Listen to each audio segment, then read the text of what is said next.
Okay. I'm ready to read to you from Palace Wagon Family. Um, we left them waving goodbye to the Donners. The Donners had broken an axle on their wagon, and that made them unable to travel, right? Unless you leave your wagon or you make a new axle out of a tree, then you're done. Your wagon's done.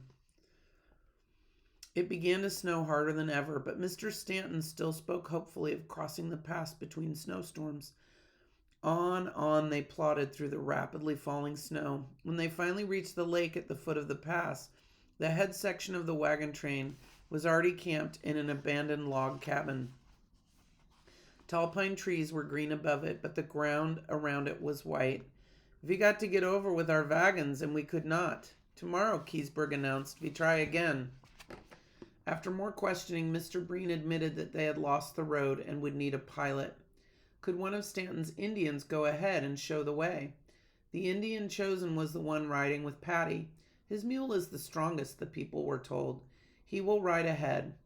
The Graves and the Murphy families were unwilling to abandon their wagons. When they were told they had no choice, they insisted upon packing their goods on the oxen. The question then rose of what to take. Some wanted one thing, some another. Mrs. Graves pleaded for a bale of calico, insisting that her girls would need new dresses when they reached California. There's fabric in California.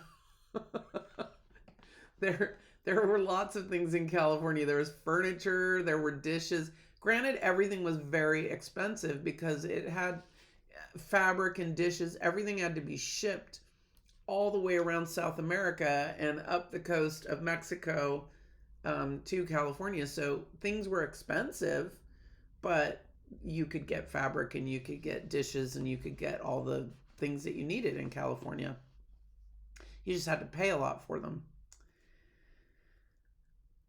So she's pleading over some fabric. Mrs. Graves pleaded over a bale of calico, insisting that her girls would need new dresses when they reached California. "We'll never get there if we don't start," shouted the widow Murphy. How many times had they started, always leaving something behind, but still the families insisted upon taking their possessions with them. The cattle didn't fancy being used as pack animals. A whole morning was wasted as they bucked and wallowed in the snow. "Just look at them rubbing the packs off their backs," shouted Jimmy, not realizing the seriousness of the situation. "They do it against the trees." They did look funny. Virginia laughed, but inside she was scared. Delay, delay, she kept thinking. Will they ever start? Keysburg, because of a lame foot, had to be helped on his horse. After that, his leg was tied up to the saddle in a sort of sling, and finally they began to move up toward the snowy pass. This is a picture of the, this is a picture of Patty riding behind one of the Indians that was the guide Indians that was helping. And you can see the oxen are flipping all the stuff off of their backs because they're not horses and they don't do that. They don't carry stuff. They pull loads. So they're kind of mad and they're flipping it off their backs. Soon the snow was up to the mule's side. Riding ahead of the others, Patty and the pilot Indian plunged ahead.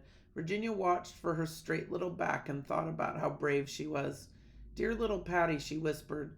"That Indian probably scares her half to death, but she's too brave to show it." "Oh dear," she cried aloud.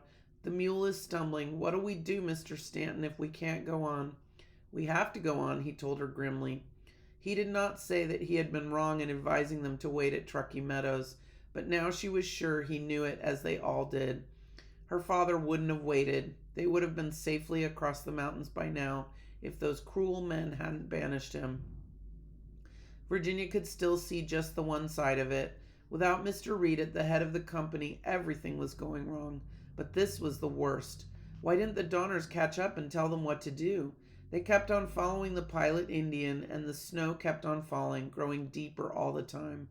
After 2 miles of hopeless floundering, their pilot admitted in Spanish that he could not find the road. "He will come back and tell us when he finds it," Uncle Billy said. At that, everybody stopped. The mothers who had been carrying their babies put them down in the snow while they rested their arms. Patty jumped down from behind her Indian and joined them. Jimmy, too, dismounted and came back to where Virginia, her mother, and little Tommy had stopped to rest. Meantime, Mr. Stanton had gone ahead with the Indian. "We found the road clear to the top of the pass," he came back presently to inform the others. "Push ahead. I think we can still make it tonight if we don't get any more snow." Virginia was ready to climb back on the mule and go with him. A few others prepared to leave. Suddenly all was confusion. The pack oxen bucked and snorted, refusing to follow. Their packs spilled out all over the snow. One of the boys found a pitchy pine tree and touched a match to it. Those who could have gone ahead returned to warm themselves, and before they realized what was happening, they were camping there by the fire. This is the biggest mistake. So one of the things that happens when you freeze to death is you fall asleep. You start getting more and more tired, and you just slowly fall asleep, and then you just never wake up. So they're in a position where if they would have kept going, they would have made it over the pass. But somebody lights a fire, and they're all kind of sitting by the fire, and then they're like, oh, let's just stay here and relax. Right? And if they would have gotten up and not started the fire and got going, they would have made it over the pass. But they didn't. They stopped and rested. And even though the oxen were flipping stuff all over, if they would have just left the oxen, just leave their stuff and go, they probably would have made it. Those who would have gone ahead returned to warm themselves, and before they realized what was happening, they were camping there by the fire. Darkness came on all at once while the women were fixing what little there was to eat. The meal finished, more blankets were spread out on the snow. Children were put to bed. Weary mothers and fathers lay down beside them. Keseberg, protesting wildly, wanted to be helped back onto his horse. "For God's sake, let us get over," he screamed, but nobody paid any attention to him. It was October 31st when these first attempts were made to scale the pass. No Halloween pranks were intended, and yet, when the people arose from their cold snow beds in the morning, the scene was so frightening to the big German that he cried out, "Ah, we're ghosts! Is it the day of judgment?" No sheeted ghosts were ever whiter or more terrifying than the feathery flakes that came whirling down, covering the people, the cattle, the abandoned wagons. Everything was covered with snow. At first it seemed to Virginia that they had all disappeared. "Where is everyone?" she cried, sitting up suddenly at the sound of Keseberg's voice. Blinking the snow from her eyelashes, she looked around. The air was so full of snowflakes that she could see only as far as a tree where one of Stanton's Indians was standing in grim silence, his blanket wrapped around him. He looked as if he had been standing there all night. Now he shook his head, as much to say that there was no hope for anyone in the company. The dreaded snow had come. "What are we going to do?" the people asked each other. As one after another they awoke and became aware of their plight. There was no longer any question of what to take or what not to take over the mountains.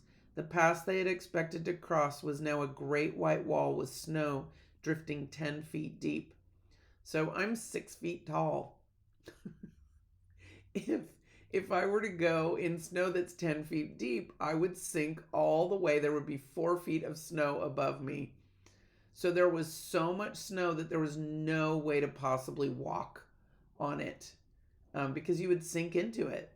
If you had snowshoes are designed, they kind of are woven like baskets. They're designed to distribute your weight so that you don't sink down into the snow. If they had had snowshoes, they might have been able to make it, but if they had just not sat down to rest just this last time, they probably would have made it. "Things may not be as bad as they look," Mr. Stanton said at last. "This Halloween snowstorm can't last much longer. Hastings got over the pass in December." "Hastings, Hastings," Mrs. Murphy exclaimed. "Sure, and it's all I hear. Hastings got us into this, but it will take a miracle of the Lord to get us out. Papa will get us out, Patty spoke up. He will, won't he, Mr. Stanton? You saw him. You said he was coming to meet us. He is, my dear. Oh, I hope he is, Virginia cried. But how can he get over the mountains when we can't? So we will stop right there. Dun, dun, dun. All right, thanks for joining me.